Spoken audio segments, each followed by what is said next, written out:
refletir na palavra do Senhor, quero convidar a igreja a abrir suas Bíblias lá no segundo livro de Reis, no capítulo 6, e nós vamos fazer a leitura a partir do verso 8. A partir do verso 8. Enquanto você está abrindo sua Bíblia, eu quero aqui dar alguns avisos e quero também cumprimentar aqueles que estão conectados pelas redes sociais. Seja muito bem-vindo, você que está nos assistindo pelo YouTube, Instagram. Essa é a Nova Igreja Batista do Salvador. Quero também agradecer àqueles que estão nos visitando. A irmã Dora está aqui conosco, a irmã Edna também está aqui conosco. Deus abençoe e sejam muito bem-vindas. Venham quantas vezes assim desejarem, que vocês possam se sentir bem no nosso meio. Queridos irmãos, nós estamos então preparando para o mês de abril. Eu estou avisando com bastante antecedência, justamente para que vocês me ajudem e também possam estar atentos. No mês de abril nós faremos então um bazar, o primeiro bazar de 2025. Nós já temos algumas roupas, alguns utensílios, e é importante que vocês, então, nos ajudem. Primeiro em oração, depois divulgando, e depois vendo se vocês conseguem ajudarem a arrecadar. De repente, um parente, um amigo, um vizinho, ou vocês mesmos, né? De repente, você conseguiu trocar um eletrodoméstico, está atrapalhando lá na sua casa, tomando espaço, você vai trazer para nós. Nós vamos fazer um grande bazar em prol do campo missionário, em prol, inclusive, as nossas expansões missionárias aqui. Por falar em missões, nossa equipe está agora lá em Itapecerica. Ontem eu estive lá em Itapecerica fazendo uma visita também, e eles estão lá hoje ministrando a palavra de Deus, e nós precisamos já começar a fazer as manutenções e a expansão. Nós não temos salas para os adolescentes, temos sala para as criancinhas, está tudo bonitinho, com cadeirinha, tudo fofinho, mas os nossos adola estão debaixo da lona, e graças a Deus que nós temos uma lona. Quando tem sol, a gente fica debaixo dos pés de cajueiro, que esse ano carregou bastante, inclusive.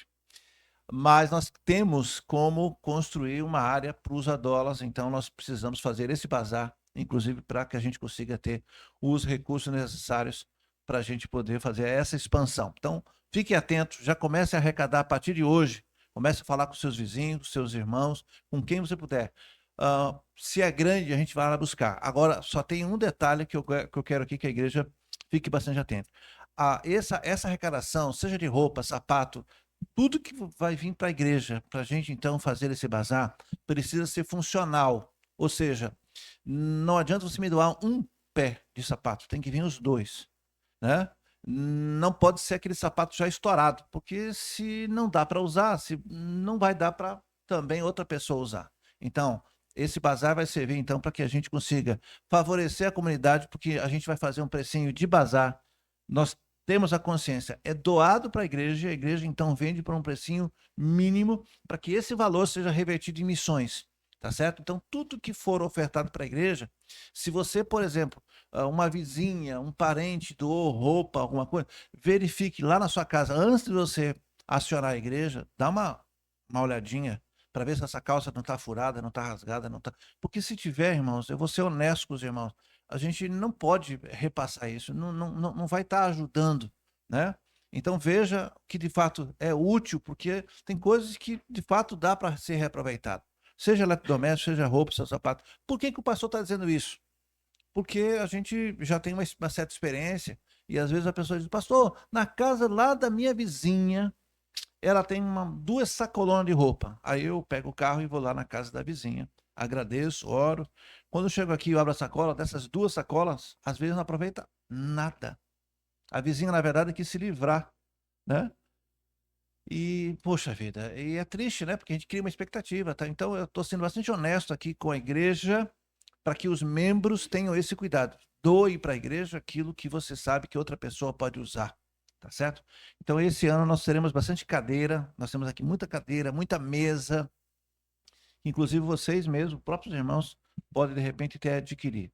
Vão vender a R$ 4, R$ 5 cada cadeira, para você ter uma ideia. Uma mesa, viu, Rita? Você que precisa de uma mesa fixa para fazer aí, né?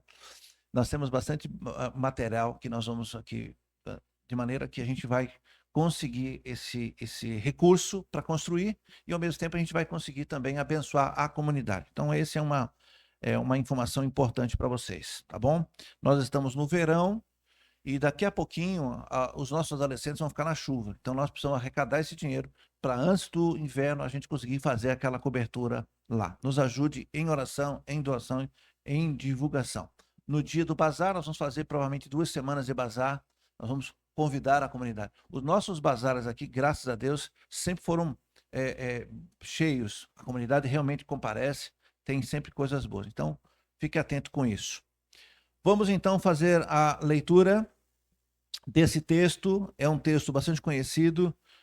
O tema dessa manhã é: Senhor, abra os nossos olhos. Abra os nossos olhos. Antes de começar o texto, eu quero também agradecer à igreja pelas orações que a igreja fez em favor da irmã Nilzinha, que aqui está presente, que perdeu o seu companheiro, o irmão Walter. Ontem nós fizemos o sepultamento e eu até me admirei da irmã estar aqui com a gente, porque podia estar em casa descansando, mas a irmã é tão fiel e se sente tão abraçada pela igreja que ela prefere estar aqui, porque aqui ela vai ganhar o abraço, o carinho da igreja. Então eu quero agradecer as orações, a Big, que pôde comparecer, e nós fizemos ali uma despedida para o nosso irmão Walter, e muitos irmãos, tivemos a presença ali de 4 ou 5 pastores, e pudemos ali lembrar e nos alegrar com o Senhor. O Senhor abençoou a vida de Walter, levando ele, e eu digo isso porque ele estava doente e eu senti muitas dores. Deus poupou a vida, o sofrimento de Walter e também o sofrimento da irmã Neuzinha.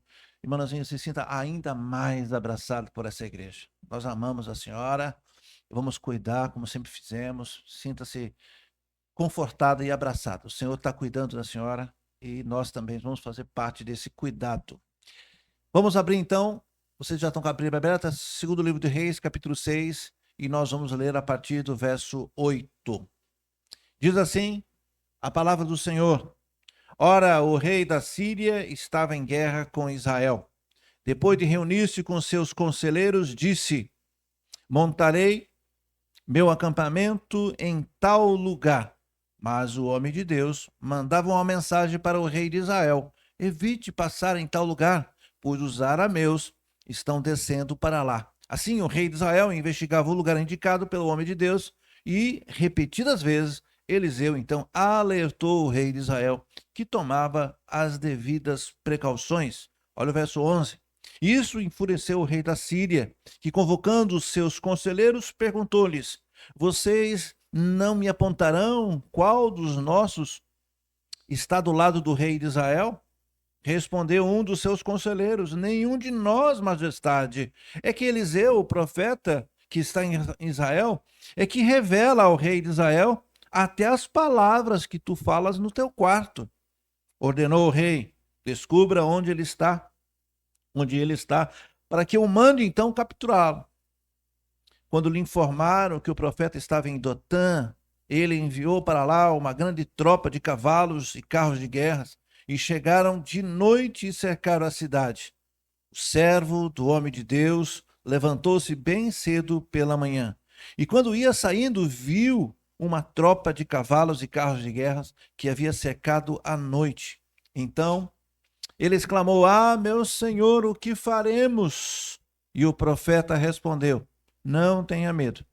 Aqueles que estão conosco são em maior número, ou são mais numerosos do que eles.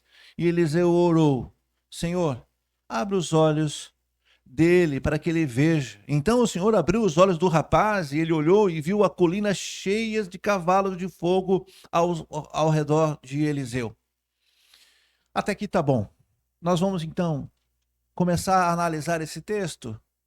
E o contexto? O contexto diz, irmãos, que cada vez que o rei da Síria e as tropas do exército da Síria, então, armavam uma cilada ou armavam uma investida contra Israel, o homem de Deus, portanto, o profeta Eliseu, avisava o rei, que, claro, analisava e mudava o roteiro. Ou seja, todas as armadilhas, todas as investidas, todas as ofensivas militares não eram bem-sucedidas. Por quê? Porque o homem de Deus avisava o rei de Israel, e todas as vezes, então, eles não conseguiam fazer isso. É claro que isso perturbou tanto o rei, e o rei disse, não, eu vou ter que achar o foco do problema. Ou alguém está me traindo, vocês vão ter que me apontar quem é que está dando com a língua nos dentes, né? Como nós falamos hoje. Ou, e aí os conselheiros disseram, não, não tem ninguém aqui tá sendo, vamos dizer assim, falso, ninguém aqui está sendo infiltrado. O problema é que o profeta sabe tudo, e tanto é que sabe, majestade, que ele fala inclusive as mesmas palavras que o senhor fala no seu quarto, ou seja, não é nem uma questão de vazamento de reunião, como nós vemos nos dias de hoje, né, no governo, em tantos lugares, onde de vez em quando a imprensa divulga o vazamento de um áudio de alguém. Não, não é isso, não. Os conselheiros disseram, ele fala inclusive as palavras que o senhor fala no seu quarto. E ele fala para o rei, aí não tem jeito. Então o rei toma uma atitude. Então me diga onde ele está. E alguém disse, ele está em Dotã, numa cidadezinha. E é claro que ele fez então toda a estratégia militar, de noite acampou, né? Lembra muito a ação da Polícia Federal, né? Por causa da legislação, ele espera X hora para poder fazer a prisão. Cercou a cidade, não tinha para onde escapar. Aqui o texto diz que aquele jovem, o que trabalhava com Eliseu, e eu quero fazer um recorte interessante hoje de manhã, lendo esse texto, e quando a gente lembra do jovem, do auxiliar do profeta Eliseu, você lembra de que nome? Quem era o auxiliar do profeta Eliseu? Alguém lembra? Geazi? Eu também achei que é Geazi, mas quando você vai ler o texto, esse jovem não é o Geazi, é um novo funcionário. Ah, tá vendo aí como a gente aprende? Por que isso? Porque lá no capítulo 5, mais ou menos no finalzinho do capítulo 5, deixa eu achar aqui, exatamente no verso 27 do capítulo 5, diz assim, por isso a lepra de Naamã atingirá você e os seus descendentes para sempre. Então Geazi saiu da presença de Eliseu já leproso, parecendo a neve. Vocês lembram dessa passagem? Que Naamã foi lá para Eliseu pedir a cura e ofereceu riquezas, e é claro que o profeta não quis. Se fosse nos dias de hoje, os profetas de hoje, quem sabe, aceitariam, mas o verdadeiro profeta, que tem o temor de Deus, não... E ele dispensou. Naamã estava indo embora, já levando as riquezas, e o seu funcionário, né, o seu moço, o rapaz, o auxiliar, chamado Geazi, foi atrás e disse, olha, seu Naamã, meu mestre lembrou que tem 2 rapazes lá precisando de uma coisa. O senhor não tem como liberar aí para esses 2 rapazes? É porque ele tinha esquecido, ó, mentiu descaradamente e pediu algumas vestes e escondeu. Quando ele volta para casa, Eliseu disse, ô Geazi, você estava onde? Não, eu tava ali, estava... Não, você está mentindo. Você foi atrás de Naamã e pegou aquilo que o Senhor não aceitou. Agora, diz o verso 27, por isso a lepra de Naamã agora vai cair sobre você. Lembra-se que Naamã foi purificado, né, nos 7 mergulhos do Jordão. E agora o que Naamã tinha vai passar para você. Então, quando a gente lê agora o capítulo 6, aqui a gente chega à conclusão que não é Geazi. Primeiro porque não diz Geazi. E no capítulo 5, o tempo todo, e Geazi. Aqui não, aqui é o moço, o homem de Deus, ou melhor, o servo do homem de Deus. Então, uma informação importante para nós, aprendendo nessa manhã. Não é Geazi. Não apenas Geazi ficou leproso, mas os seus descendentes. Tinha nada a ver com isso, mas ficou também ali a sua descendência condenada a essa lepra, por assim dizer, porque Geazi errou diante de Deus. Bom, seguindo o raciocínio, então, o rei da Síria conseguiu, então, cercar, e de manhã, quando esse moço, que não é Geazi, abre a porta, quem sabe bem de manhãzinha, sabe quando a gente acorda de manhãzinha, o sol está começando a nascer, no que ele olha, tudo cercado. Não tinha o que fazer, a cidade estava cercada. E ele volta e diz para o seu senhor, nós estamos cercados, nós estamos perdidos, e agora vou fazer o quê? Às vezes, irmãos, nós também nos sentimos assim, cercados. Há momentos em nossas vidas, irmãos, que nós nos sentimos sem saída. Parece que está dando tudo errado. Sabe aquele dia que você diz assim, eu não devia ter saído de casa, eu devia ter ficado dormido. Eu prefiro pagar meu dia lá pro chefe, né? Mesmo que eu não tenha atestado, eu vou ficar em casa. É melhor ter ficar em casa, pagar o dia do que sair de casa. Sabe aquele dia que dá tudo errado? Tu já sabe, parece que a coisa vai. Tem dias que é assim. Mas quando é um dia só, tudo bem. Você paga o preço, chega em casa estressado, toma seu banho, dorme amanhã, novo dia. Ok? Mas há pessoas que não têm só um dia de dificuldade, tem uma fase. E pior, há pessoas que têm uma vida assim, a coisa embolada. Ontem eu tive com o pastor Valmir, estive lá no campo missionário, inclusive com o pastor Valmir, e quando ele era meu discipulador, ele dizia que as pessoas que têm a vida enrolada são aquelas pessoas que parecem andam arrastando lata. Sabe quando os noivos, né, casam-se, saem da igreja, e tinha-se um costume muito antigo, aqui eu nunca vi. Na verdade, eu nunca vi realmente isso, a gente só vê em filmes, que o pessoal amarra latas atrás do para-choque do carro e ele sai para a lua de mel, aquela lata fica... Tem pessoas que têm, parece que, latas amarradas na sua vida. Sai vivendo e tudo que faz dá errado, é um bolo, é um rolo, no começo parece que dá certo, depois dá prejuízo. Qualquer negócio que abre dá errado, qualquer coisa que faz dá errado. Há pessoas que vivem esse momento. E a sensação dessas pessoas é que tudo está dando errado.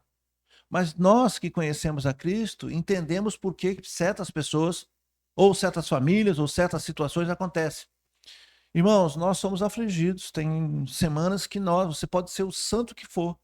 Você pode ter a intimidade com Deus imensamente, mas vai ter um momento na sua vida que você vai passar por isso.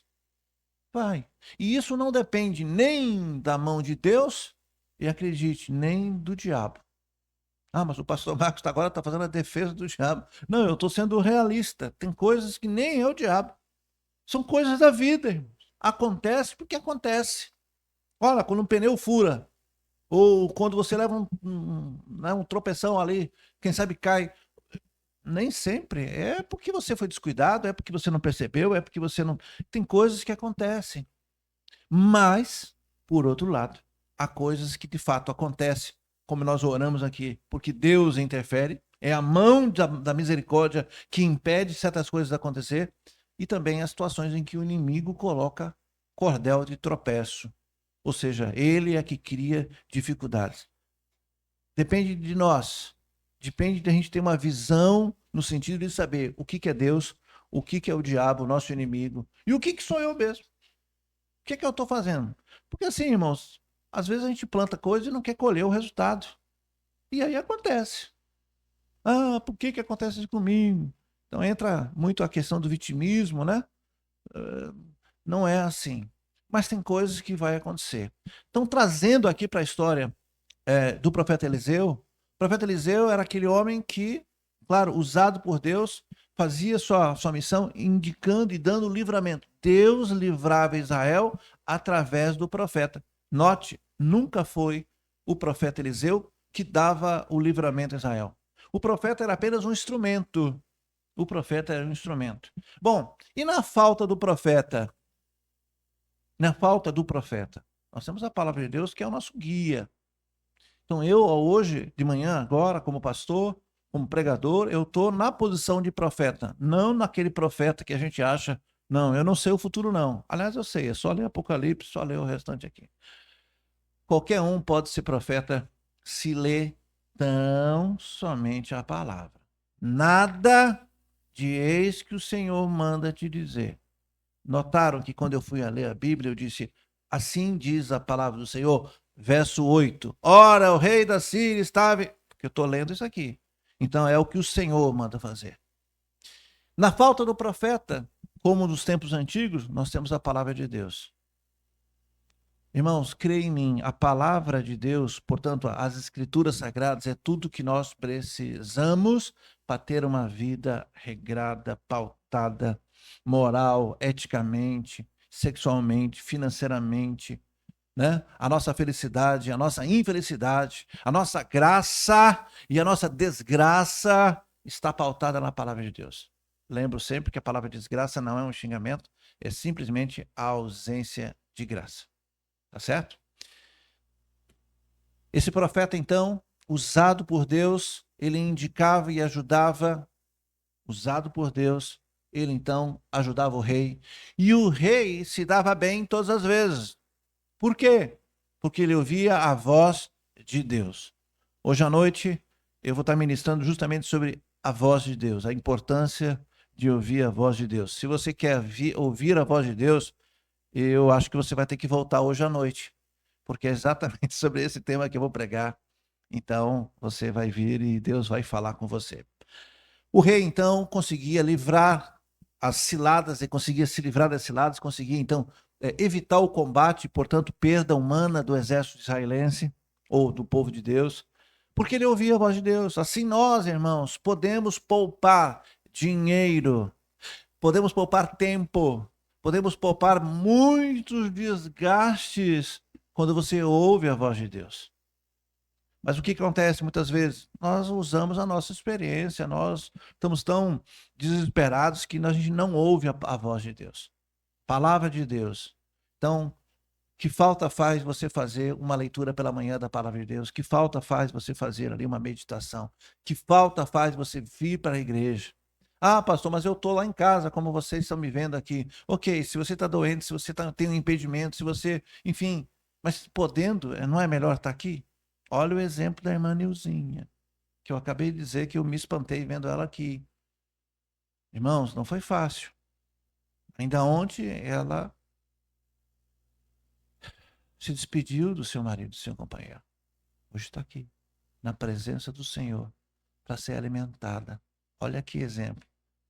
Eu acho que, na verdade, é mais do que um exemplo. Me permitam aqui a minha ousadia dizer que é um grande tapa na cara de muitos de nós. Fecha parênteses. O rei de Israel e o povo de Israel se dava bem porque eles não caíam em ciladas. Nessa manhã, se pergunte: eu tenho ouvido a voz de Deus? Eu tenho prosperado quando eu ouço a voz de Deus, quando eu obedeço a palavra de Deus? Ou a minha vida parece que eu dou um passo para frente, parece bêbado, né? Que dá um passo para frente e dois para trás. A coisa não vai. Bêbado não consegue andar em linha reta. Ele vai aos trancos, tropeçando, e aos barrancos. Esse termo de os trancos e barrancos significa que ele tropeça e bate no barranco e levanta e assim vai. Aos trancos e barrancos. Isso gerou no rei da Síria uma revolta a ponto dele desconfiar, inclusive, dos seus conselheiros. Ele diz: não, tem um traidor aqui. Quem de vocês? Vocês vão ter que me apontar. Alguém, não é possível. Todas as vezes que eu armo uma cilada, ele se sai. Assim nós, irmãos, somos poupados quando nós ouvimos, quando nós somos obedientes à palavra de Deus. Quando eu faço aquilo que agrada a Deus, Deus nos livra, meus irmãos, mesmo daquilo que nós não imaginamos. Sabe quando você está vivendo e alguém pergunta: Marcos, como é que está a sua vida? Está tudo bem. Esse tudo bem é porque você não tem ideia do que as hostes celestiais, portanto, o inimigo que habita, os espíritos que estão ao nosso redor, o ódio, a raiva que eles têm de nós, que somos filhos de Deus. Porque eles sabem que quando nós fecharmos nossos olhos, nós estaremos com o Pai e lá teremos gozo eterno. Há, irmãos, uma luta espiritual que os nossos olhos não podem ver. Há uma luta. Irmãos, vocês não têm noção. Tem gente que brinca com o inimigo. Naturalmente que eu não estou aqui exaltando a força de Satanás e seus anjos, mas eu também não posso negar da força que tem o mundo espiritual. Ódio mortal. Eles fazem planos. Enquanto você está dormindo, enquanto você está sorrindo, enquanto você está brincando, enquanto você está vivendo, enquanto você está trabalhando, enquanto você faz as coisas do dia a dia, o mundo espiritual está à sua volta. Um ódio mortal. Um ódio, e eu quero ser redundante aqui, um ódio maligno, redundante porque de fato é do maligno. O inimigo das nossas vidas, irmãos, ele conspira dia e noite. Nós precisamos dormir. Nós precisamos dormir. Até Jesus, sendo Deus, ontem eu falei dessa passagem, quando ele estava no barco fazendo a travessia de um lado para o outro, ele estava cansado e dormiu no barco. Até Jesus, sendo Deus, mas também sendo homem, precisou dormir. Nós precisamos dormir. Tem horas, irmãos, Eu não sei vocês, mas quando eu estou com fome, não é vontade de comer. Tem gente que confunde a vontade de comer com a fome. Fome mesmo, aquela que dói o estômago, aquela que dá dor de cabeça. Já percebeu que você não consegue se concentrar em nada? Se alguém vir explicar um documento, um papel, você fala, tá, eu tô com fome. Igualmente quando você está com vontade no banheiro. Não adianta, ninguém vai falar com você que a tua mente, quando nós estamos cansados, é aí que o inimigo se aproveita. Porque aí você não tem vontade de orar. Não, que orar nada, você está cansado. Seus olhos... Já tentou ler a Bíblia de noite, 2 da manhã? Ontem eu fiquei até 1h30 lendo esse texto, me deliciando esse texto. Mas chegou uma hora, eu confesso, quando deu 1h20, mas eu já não sabia se estava no capítulo 6 ou 5. Aí é hora de dormir. Às vezes, irmãos, nós colocamos o nosso cansaço. A gente não lê a Bíblia, não. Para quê? O pastor no domingo vai explicar tudinho para mim. O cansaço, a luta, o inimigo às vezes não te ataca frontalmente. Ele te dá a fazer, ele te dá coisas do dia a dia. Já percebeu, irmãos, que nós às vezes ocupamos boa parte da nossa vida com coisas e não temos tempo para ler, ouvir um louvor. Tem gente que usa o louvor para lavar a louça, né? Eu sou um deles. Coloco para lavar a louça, vou fazer alguma coisa. Tem gente que só consegue se concentrar fazendo alguma coisa, quando na verdade nós deveríamos dedicar esse tempo para Deus. Os nossos olhos estão, irmãos, cobertos, quando na verdade nós temos que ter os olhos abertos para ver o mundo espiritual. Repito, assim como nós temos aqui anjos do mal trabalhando e planejando, armando ciladas para te derrubar, graças a Deus, nós também temos anjos do Senhor ao nosso derredor nos livrando. E muitas vezes nós não percebemos. Você vive, você trabalha, você estuda e você não imagina. Imagine você andando na rua, qualquer carro poderia lhe atropelar. Você poderia tropeçar. Qualquer objeto poderia cair sobre você. Qualquer pessoa, um assalto mal sucedido, um tiro, qualquer coisa. Mas nós andamos no nosso dia a dia e nós voltamos para casa. E a esposa pergunta: como foi, meu bem? Foi tudo bem. Você não tem ideia do que Deus te livrou. Você não consegue ter ideia. Há acidente doméstico, a gente acha que as coisas só acontecem na rua. Quantos escorregou? Essa semana, sexta-feira, eu escorreguei no banheiro. Já estou na categoria idoso. Idoso que escorrega no banheiro, né? Já vamos colocar aqueles apoios lateral. Eu escorreguei no banheiro. O banheiro é tão pequeno que eu caí na parede, né? O banheiro, um por um. Então não teve espaço de eu cair muito. Irmão, me arrepiei inteiro. Digo, Senhor, obrigado. Escorreguei. E quantos não caem no banheiro? E quantos não caem em casa? E quantos a panela de pressão não estoura? Quantos não se cortam? Quantos não... Acontece tantas coisas dentro de casa. E nós vivemos, acordamos, dormindo, como se nada, como se fosse tudo normal. Não é normal. Eu quero que vocês tenham os seus olhos abertos, sendo redundante aqui no texto, dizendo, abra os seus olhos, Deus tem cuidado e velado de você. O Salmo 34, verso 7. Deixa sua Bíblia marcada aqui. Vamos para o Salmo 37? Ou melhor, 34, verso 7. Abra aí, Salmo. Vamos ler. 34, verso 7.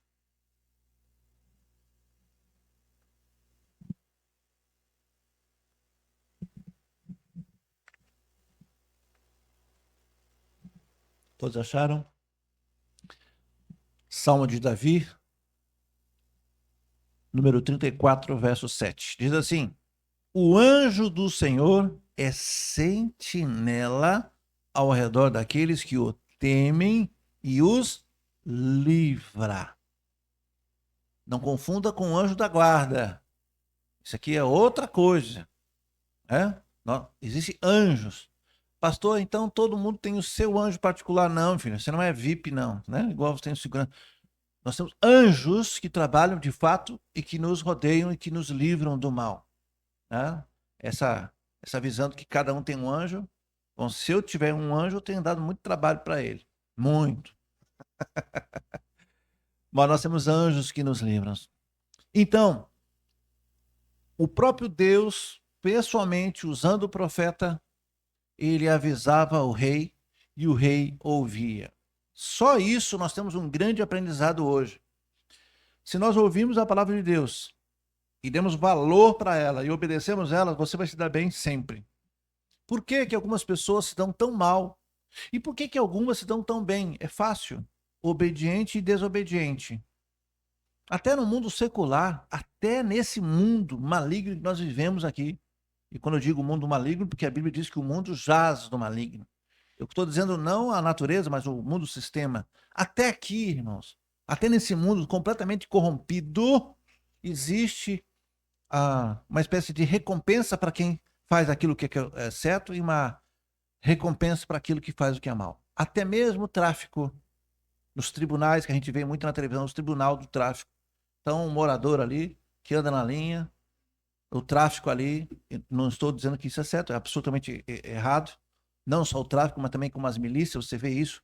Não apenas no Rio de Janeiro, lamentavelmente, mas você vê que até no meio da bandidagem, até no meio, você tem um tribunal que julga aqueles que foram injustos com os moradores, que foram, enfim, que esse cara vai ser disciplinado e vai pagar um preço alto. Olha que até o lado mal, até os criminosos, eu quero deixar muito claro isso, até eles têm essa noção de hierarquia e de obediência. Até eles fazem isso. Na vida não é diferente. O filho que obedece à mãe tem todo o crédito. Filhos obedientes, normalmente, se a mãe for mãe de verdade, vai castigar, vai punir, vai amar e vai trazer ele para a realidade. Mas muitos de nós acabamos desacreditando nisso de desobedecer, porque, quem sabe, já viram muita injustiça e dizem, olha, no fundo, não vale a pena obedecer. Você já parou para pensar nisso? Que já te ocorreu esse pensamento? Poxa, não vale a pena obedecer. Por quê? Porque os injustos estão aí, ó, ficando milionários. Irmãos, vale a pena obedecer. Aqui na nossa escolinha, aqui na nossa IBD das crianças, também nos adolescentes, nós ensinamos isso. Tem hora que eu sinto dó, eu confesso que tem horas que eu quero burlar a lei que a gente... Vamos fazer uma competição. Então, quem acertar vai ganhar o prêmio. Uma criança acerta e a outra não. E aí ela fica tristinha, quer, quem sabe até chorar. Qualquer pai, qualquer mãe diz, não, então toma para você também. Mas se a gente quer ensinar, tem que dizer, ó, você perdeu e não vai ganhar o prêmio. É assim a vida. É assim a vida. Então, quem sabe nós não tivemos uma educação, quem sabe a gente viu tanto exemplo de que não vale a pena, a gente já cresce com isso aqui. E quando nós nos tornamos filhos de Deus e quando nós temos contato com a palavra de Deus, a gente tem essa dificuldade de obedecer. Por quê? Porque nós temos a falsa sensação de que o castigo de Deus não vem. Falsa sensação. Os bandidos estão aí. Os corruptos estão aí. E aí eu quero colocar todo mundo que corrompe a lei, aquilo que é certo, moral e lei, enfim. Eu não estou me referindo a só um grupo, né? Todos aqueles que corrompem a verdade, a lei, eles estão aí. Não dá nada para eles. E é essa sensação, essa falsa sensação que nós temos. Eu quero dizer para vocês que a justiça não falha. Ela pode até tardar, inclusive também nos nossos tribunais. Mas a justiça de Deus, irmãos, não falha. Na justiça dos homens tem o recurso, tem ali um escritório de advocacia com muitos advogados, ali eu tenho um promotor, ali eu tenho um juiz, ali eu tenho um desembargador, ali eu tenho recursos e vou até a instância, quem sabe vou até o Supremo e lá a gente consegue algum... Não, na justiça de Deus não tem nada disso. Nada disso. Porque ele conhece o coração. Você pode falar uma coisa, mas está sentindo outra. Você pode chegar na frente de um juiz, aqui no meio dos homens, num tribunal humano, e chorar, e ter uma boa defesa, e dizer, olha, eu vou ressarcir então. Para Deus, ele sabe o seu coração. Então nós temos a falsa sensação de que aqueles que promovem o mal, e qualquer tipo de mal, parece que eles não vão ser punidos. Mas eu quero dizer a vocês que a palavra de Deus diz que a justiça virá sobre cada um. Todos nós teremos que comparecer ao tribunal de Cristo. Todos, bons e maus, todos nós seremos julgados. Só que a gente não percebe isso. E os nossos olhos vão ficando cada vez mais nublados. A gente não percebe. A gente não percebe. Se nós tivéssemos, irmãos, se nós orássemos aqui nessa manhã e pedíssemos, Senhor, abra nossos olhos. Primeiro, para entender o mundo espiritual. Entender tantas vezes que o Senhor me dá livramento e me dê olhos espirituais para ver o mundo espiritual. Eu garanto que se Deus lhe permitisse, por um minuto você falar assim, chega. Eu não quero ver tudo que eu estou vendo. Que vocês não têm ideia. Algumas pessoas, Deus dá o dom de discernimento de espíritos. Está na Bíblia. É quando você percebe que aquela manifestação ou que aquela atitude de certa pessoa, ela não é humana. Nós temos algumas dificuldades. Tem pessoas que, se não tiver ali uma concentração, diz, não, isso aqui é pessoa. Irmãos, tem homens e mulheres que Deus dá o dom e ela diz, essa doença não é doença, é um espírito. Esse comportamento não é o comportamento dela, é o espírito que está nela. Age. O da mentira, a da inveja, o da fofoca, da prostituição. Aqui no Brasil, e tão somente no Brasil, não vou falar a denominação, mas existe uma denominação que dá nome a esses espíritos. Dá nome específico. O espírito da prostituição é o espírito tal. O espírito do vício é o espírito tal. Dão nomes, mas são nomes que os homens deram. E de fato são espíritos. Se Deus nos permitisse ver esses espíritos, irmãos, você nem andava na rua. Por quê? Porque há sim um cerco, como aconteceu aqui com Eliseu e esse rapaz, naquela cidade de Dotã. É como se tivesse a cidade toda cercada. Assim, irmãos, há espíritos. Eu não estou falando isso para te assustar, nem para te impactar. Estou te falando isso porque é uma verdade bíblica. Há espíritos que estão ao nosso derredor. A Bíblia não diz que o inimigo está como um leão, bramindo, rugindo, esperando uma falha sua para te pegar? É real isso. Só que os nossos olhos não conseguem ver isso. A gente vê um mundo material. Muitos dizem é coincidência, outros apelam para o fatalismo. Não, aconteceu porque tinha que acontecer. Para lá. Nem muito aqui, nem muito ali. Analise. Isso que está acontecendo é uma consequência que você provocou? Irmãos, lamentavelmente, aquelas pessoas que ou não tiveram oportunidade de estudar, de se capacitar, não tiveram oportunidade, ou, e aí eu fico muito temerosa com essa nova geração, que tem todas as condições e não se capacita, lá na frente, quando chegar à idade avançada, quando chegar à velhice, vai se sustentar como? A mendigar o pão? Claro que não cabe a nós julgar ninguém, mas em alguns casos, eu acho que vocês também, dado momento, pensam assim, poxa, essa pessoa que está aí passando nessa cidade, será que não teve oportunidade? É a história da formiga e da cigarra. Lembra daquela historinha de criança que a gente ouvia? Que na época do verão, a cigarra tocava o violão aqui, e lá, e era só alegria, enquanto que a formiguinha cortava e estocava, e aí quando chegou o inverno, não tinha mais comida. Mas a formiga tinha estocado toda a comida. E a cigarrinha passando fome. Isso se repete nos nossos dias. Que nessa manhã o Senhor possa abrir os nossos olhos espiritual. Primeiro, para reconhecer a bondade e a misericórdia dele. Esse é o principal motivo. Que vocês possam perceber quanto Deus ama cada um de nós. E Deus ama vocês de uma maneira tão especial que ele enviou o seu filho por cada um de vocês. Cada um de vocês. Sabe, irmãos, isso nos conforta de tal maneira.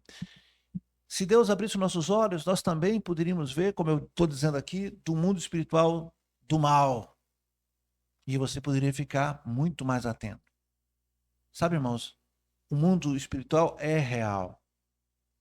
Quem sabe tem muita gente brincando com as coisas de Deus. Por quê? Porque não percebe a seriedade do mundo espiritual. Ah, se pudesse ter visão. Aí essa pessoa estaria atenta. Essa pessoa provavelmente levantaria, estaria em consagração.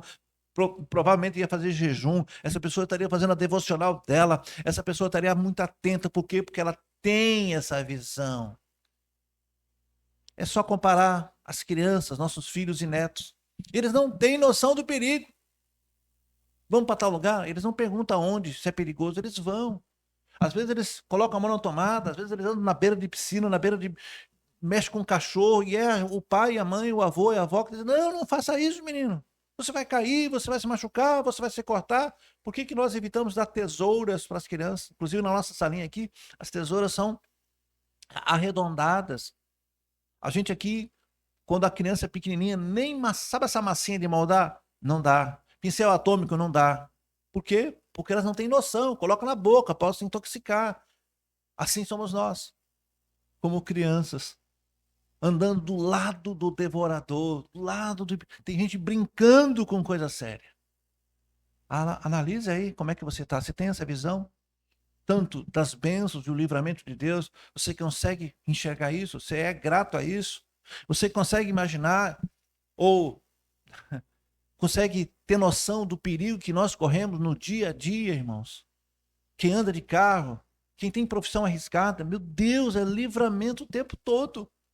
Repito, brincando. Se cada um tivesse um anjo da guarda, esse anjo estaria cansado e ia pedir férias de você. Porque a gente faz coisas e nos colocamos em situações que é só Deus na causa, só Deus para nos livrar. Esse profeta estava tranquilo.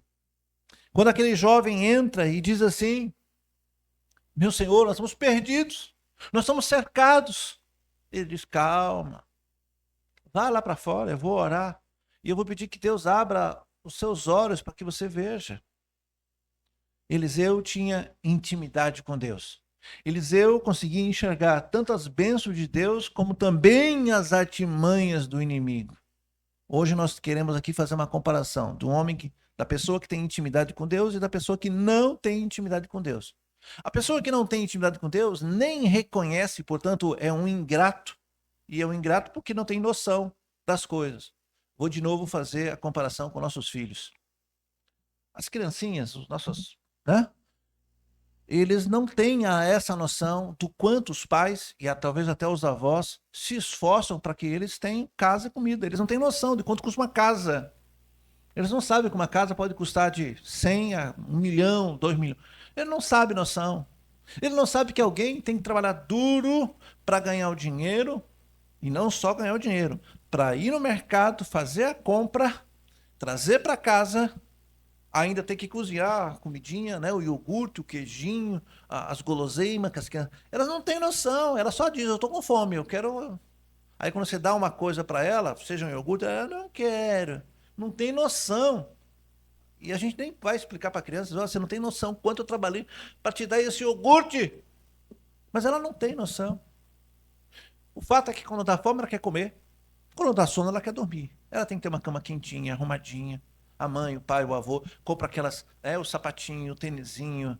Eu acho lindo aquelas crianças que usam calçadinhos, né? Tênisinho e calçadinho. Parece as meninas, né? Faz aquelas princesas. Não tem noção. Aliás, você sabe que roupa de criança é 2 vezes mais cara que roupa de adulto. Eu nunca entendi isso, viu, irmão? Vai menos tecido. Como é que é mais caro? Eu acho que deve ser lá. Enfim. Eles não têm noção. Assim somos nós. Então, dá para dizer de púlpito que nós somos sem noção? Dá. Nós somos um bando de sem noção. Não temos noção. Assim como nossos filhos não têm noção. E por não ter noção, não agradecem. Você já viu uma criança, papai, obrigado pelo iogurte. Não, não agradece, não. Ele não quer o de morango, ele quer o de pêssego. E você que se vire. Natal, você que se vire para comprar brinquedo. Dia das crianças, tu é que lute. Páscoa, e assim são as datas. Eles não têm noção. Mas o grande amor que nós temos por eles, a gente não fica chateada com eles. Não existe nenhum pai que diz, poxa, eu estou chateada que meus filhos de 2 anos não reconhecem. Não tem nenhum pai que faz isso. Assim, graças a Deus, é nosso Deus que compreende a nossa pequenez.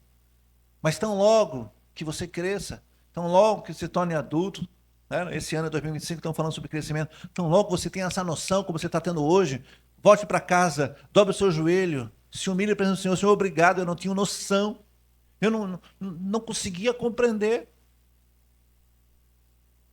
Aquele homem, aquele servo, aquele empregado, não tinha noção. E quando Eliseu disse, vai lá, eu vou orar. E quando Deus abriu os olhos, então ele viu que, de fato, das palavras do profeta, havia muito mais soldados e guerreiros da parte de Deus, não apenas cercando a cidade, por detrás, quem sabe até mesmo daqueles homens armados, mas do lado de Eliseu, do lado dele. Ele olha e diz, Eliseu, você tem um exército do seu lado. O que vai nos acontecer? Não tem o apóstolo Paulo que diz lá em Romanos, o que nos separará de Deus? É Ele que morreu por nós. O que vai nos separar? A espada, o fogo, a altura, uma outra... Nada vai nos separar. Por quê? Porque é o Senhor que está nos guardando, nos cuidando.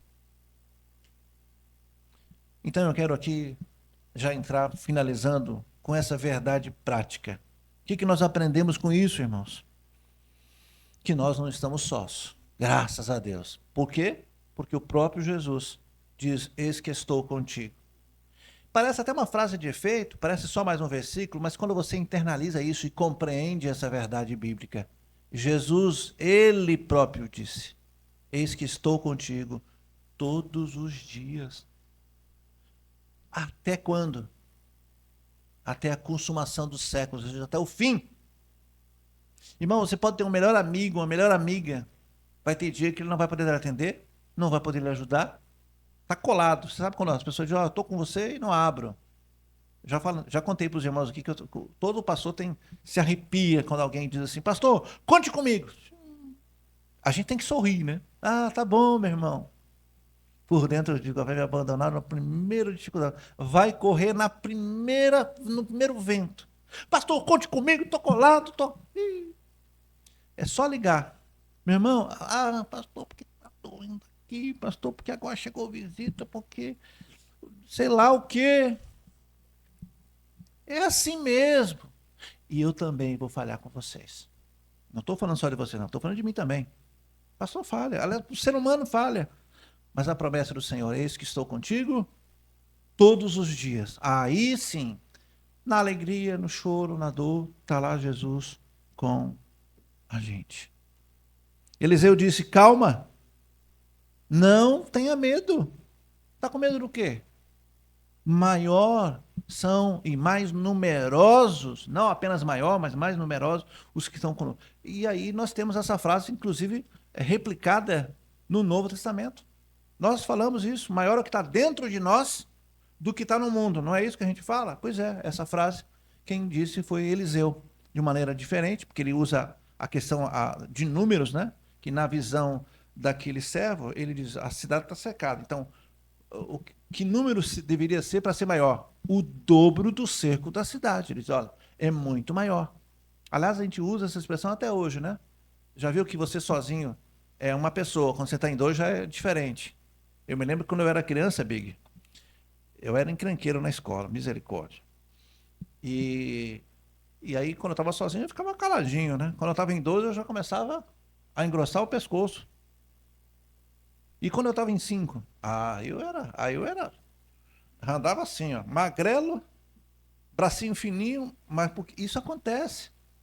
Assim nós, a igreja unida, também somos fortes, porque nós estamos unidos num só propósito. Eliseu disse, não tenha medo, nós temos um maior número, nós somos em maior número.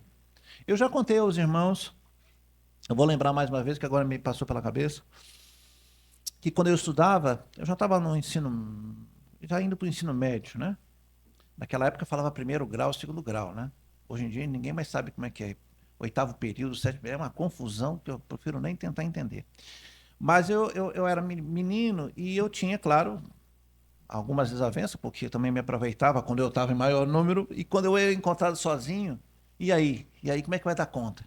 Mas eu tinha um menino que era assim, tipo, eu estava na quinta série, tinha um menino que era da sétima série, bem grandão. E eu colei com ele. Eu tô com o grandão. Eu não tô em maior número, mas tô com o grandão. E eu pagava lanche. A Coca-Cola, um sanduíche. Eu ficava sem comer, mas eu bancava ele. Os meninos viam, eu tava lá com ele, brincando com ele. E olhava pros caras, ó. E aí? Vai vir? É assim. Se nós tivéssemos também essa visão, de que maior é o que está dentro de nós do que está lá fora, irmãos, você seria um crente muito mais corajoso. Com você não tem esse negócio não. Se olhava uma situação, olhava uma dificuldade, dizia, espera aí que eu vou orar. Porque eu conheço, do meu lado está um Deus todo-poderoso que fez os céus e a terra. Do meu lado está um Deus que não pode ser abalado por nada. Eu vou pedir a Ele. Se nós tivéssemos essa visão de grandeza e de... irmãos, você seria muito mais corajoso. Você ia quem sabe, evangelizar muito mais. Você ia visitar as pessoas no hospital muito mais. Você ia ser diferente. Mas talvez esteja faltando essa visão para você. Você está com medo. Tem crente entrincheirado. Tem crente que está na trincheira e não sai de lá por nada. Medo. Levante sua cabeça, abra seus olhos. Maior e mais numeroso o que está conosco do que está lá fora. Irmãos, nós temos, uma espada, nós temos um capacete, Nós podemos partir para cima, eu já falei isso algumas vezes. O crente é que está na ofensiva e não o inimigo. O inimigo que corra, porque ele já está derrotado. Mas às vezes, como igreja, a gente fica meio que com medo, eu não sei, talvez não dê. Irmão, se a gente parasse para pensar, a gente não ia fazer aquele câmbio missionário. A gente não ia assumir aquele câmbio missionário. E se a gente não assumisse aquele câmbio missionário e não investisse 40 mil reais lá, a gente hoje não teria 20 e poucas crianças lá, 13 adolescentes, mais de 4 famílias sendo evangelizadas. Logo, logo nós teremos crentes sendo batizados lá, amém? 20 crianças sendo ministradas. Irmãos, nós não vamos ficar entrincheirados, não. Muito pelo contrário. Deus está conosco, Deus está nos protegendo, a igreja tem esse papel e cada um de nós. Eu não sei qual é o problema que você está vivendo hoje. Eu não sei o que você vai ter que enfrentar hoje ou as situações que vocês teriam que enfrentar. Irmãos, as notícias e as coisas vão acontecendo. Uma morte, como foi o caso da irmã Nilzinha, que está aí firme, forte para a glória do Senhor, dando exemplo para nós de que ela confia num Deus todo-poderoso. Está doendo, eu sei que está. Vai fazer muita falta, eu sei que vai. Firme, porque confio no Senhor. Olha que exemplo maravilhoso que nós estamos tendo hoje. É uma verdade prática que você tem que colocar em prática. Hoje, sair daqui e dizer, olha, eu agora entendi. Embora meus olhos materiais não estão vendo Deus do meu lado, mas Ele prometeu, eis que estou contigo todos os dias. E o Senhor está comigo, na tristeza, na alegria. Ele está com você o tempo todo, está com a sua mão protegendo você.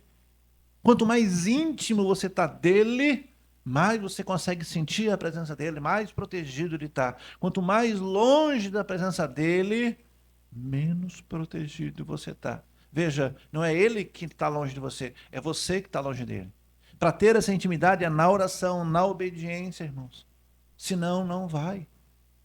Eu quero já finalizar. Salmo 91, 11. Eu vou ler e você vai ouvir. Porque os seus anjos ele dá ordens a teu respeito, para que te guardem todos os teus caminhos. Eles sustentarão as suas mãos, para que não tropeces em pedra alguma. Aliás, esse versículo nós devíamos decorar, não? Porque Satanás sabe de cor. Ele citou para Jesus lá na tentação no deserto. Lembra? Jesus, 40 dias sem comer, e o inimigo leva ele lá no pináculo do templo de Jerusalém e diz, se jogue, porque está escrito no Salmo 91, aos teus anjos dirá a ordem. Olha, até o diabo sabe desse versículo e a gente não sabe. E a gente não usa a nosso favor uma coisa dessa. Não tenha medo, disse Eliseu. Não tenha medo, pois aqueles são conosco. Não tenha medo nessa manhã. Saia daqui com a certeza que o Senhor está contigo. Saia daqui sendo grato com os livramentos que Deus lhe deu. Saiba, o inimigo está ao nosso derredor, assim como o exército sírio programava ciladas para derrubar Israel. Assim o inimigo está, creia nisso, ele está nesse exato momento planejando lhe derrubar. Semana que vem vai ser segunda, terça, até sábado, até domingo, no próximo encontro nós vamos ter aqui. Até lá, o que será que vai acontecer? Quem vai te ligar? O que vai acontecer? Pastor, eu não sei o que vai acontecer. De fato, ninguém sabe o dia da manhã. Mas uma coisa eu sei. amanhã o Senhor vai estar comigo. E depois também, e depois também, e também, e também. Eu guardo isso como uma verdade no meu coração. O Senhor está comigo. E quando eu vacilo, eu tenho que analisar, ó, isso aqui que eu estou pagando o meu preço aqui, fui eu mesmo? Fui eu mesmo, Senhor. Fui eu mesmo. Não foi nem a sua mão que pesou sobre mim, não foi nem, fui eu. Irmão, se você não pagar a sua conta de luz, não é o diabo que vai cortar a sua luz, não. É a Coelba. É ela que vai cortar. É porque o diabo está furioso, sempre furioso. Pagou a conta? E assim são coisas do nosso dia a dia. Atribuímos ao inimigo. Um dia, quem sabe, se Deus assim permitir, imagine só a situação. Se Deus permitir, vai lá se defender. E o diabo diz, ops, não sou eu não. Isso aqui é você. Imagine que situação esdrúxula não seria. Vamos vigiar, irmãos. Eu quero que você saia dessa manhã, aqui desse culto da manhã, com duas certezas. O Senhor está contigo. O Senhor está contigo em todas as situações. Inclusive quando nós falhamos. Ele está ali.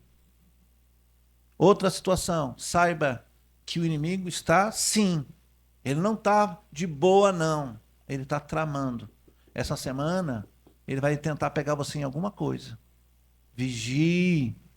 Essa semana, enquanto você vai dormir, viver, estudar, caminhar, ele está ali olhando alguma falha. Será que eu coloco ciúme na esposa? Será que eu coloco um pensamento no filho, no marido? Será que eu derrubo ele do andaime? Será que eu consigo desviar uma bala que era para ser para alguém? Ele está ali o tempo todo. E não é porque o pastor está assustando, isso é uma realidade da vida. É porque vocês nunca pararam de pensar nisso. Abra seus olhos. Abra seus olhos para reconhecer a bondade e a misericórdia de Deus. Abra seus olhos para ver como as hostes do mal estão ao nosso derredor. Abra seus olhos para saber como o Senhor dissipa o mal. Amém? João escreve na sua primeira carta, lá no capítulo 4, verso 4. Filhinhos, sois de Deus, e já os tendes vencido, porque maior é o que está em vós do que está nesse mundo.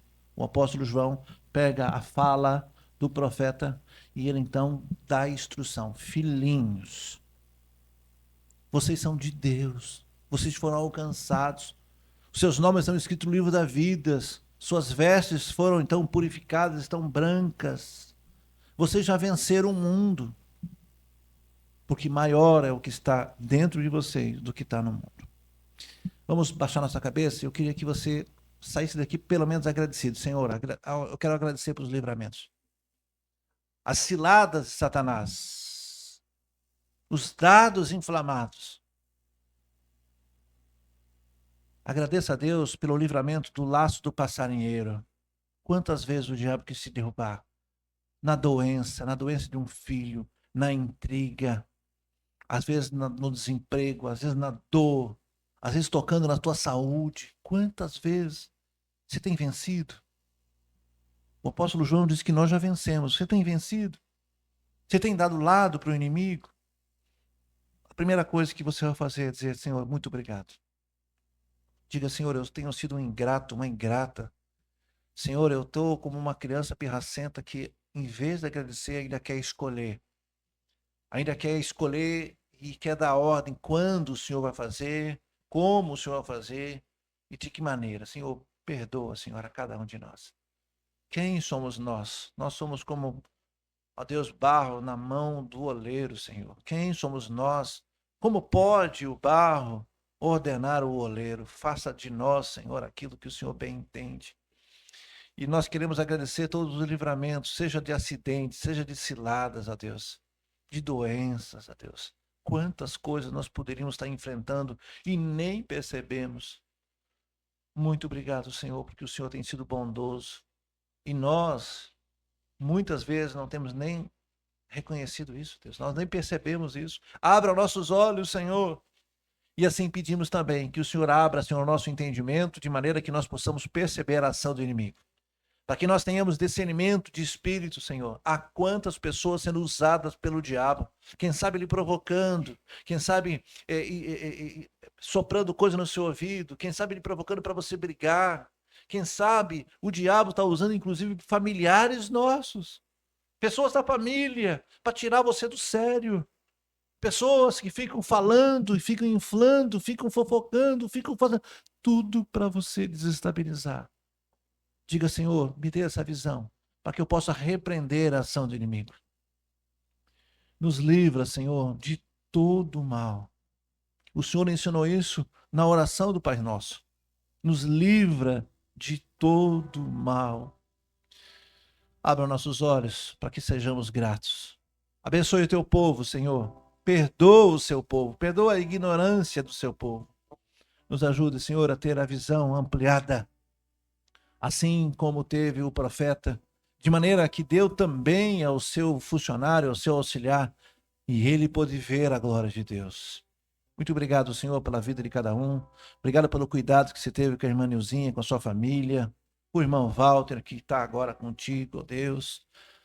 Muito obrigado pela igreja que orou. Muito obrigado, Senhor, por tudo que o Senhor tem feito nesse lugar, pelos livramentos. Obrigado, Senhor, pela coragem que o Senhor tem dado a essa igreja, uma igreja missionária.